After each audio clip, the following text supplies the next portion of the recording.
اللہ نے عورت کو ایسا بنایا ہے کہ وہ شوہر کی نصیحت اس پہ اثر کرتی نہیں ہے.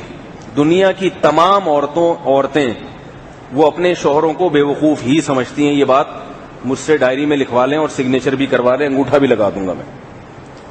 وہ جو مفتی اور بزرگ اور عالم اور ڈاکٹر اور سائنسدان, یہ سب گھر سے باہر کی چیزیں ہیں. ڈاکٹر لوگ میرے پاس آتے ہیں, بڑے بڑے اسپیشلسٹ, جن سے اپوائنٹمنٹ لینے کے لیے لوگ ہزار روپے فیس دیتے ہیں کہ یار صرف ڈاکٹر صاحب ایک دفعہ زیارت کے 1000 روپے ہم دیں گے.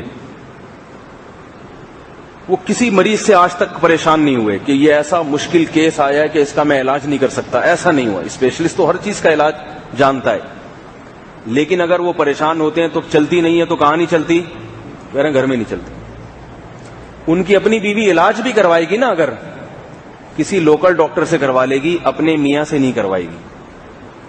یعنی اگر وہ گردوں کا اسپیشلسٹ ہے اور بیوی کے گردوں میں درد ہو گیا تو وہ کسی جنرل عام فزیشین کے پاس چلی جائے گی, اپنے میاں سے وہ علاج کہیں اس کو آتا واتا کیا ہے. ایک ہوتا ہے تھوڑا سا نیچر ہے. اس میں ایک اکثر واقعہ سناتا ہوں نا.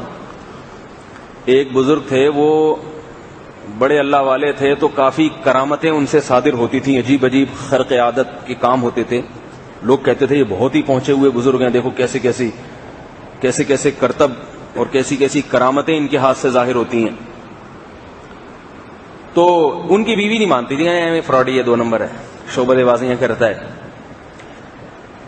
بہت انہوں نے کوشش کی کہ میری بیوی کسی طرح میری معتقد ہو جائے, مجھے بزرگ مان لے. تو ایک دن انہوں نے کیا کیا, ہوا میں اڑے وہ, اور اپنے گھر سے اڑتے ہوئے, صحن سے اڑتے ہوئے چلے گئے.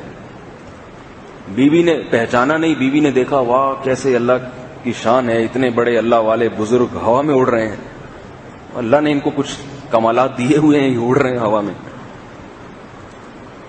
جب وہ گھر آئے تو بیوی کہنے لگی بزرگ ایسے ہوتے ہیں, بزرگ ایسے ہوتے ہیں, ہوا میں اڑتے ہوئے جا رہے ہیں, یہ ہوتے ہیں اللہ والے, تم کیا کرامتیں دکھاتے ہو. بہت خوش ہوئے, کہنے لگے بیگم وہ میں ہی تو تھا. بیوی کہتی ہے جبھی ٹیڑے میڑے اڑ رہے تھے, سیدھے نہیں تھے.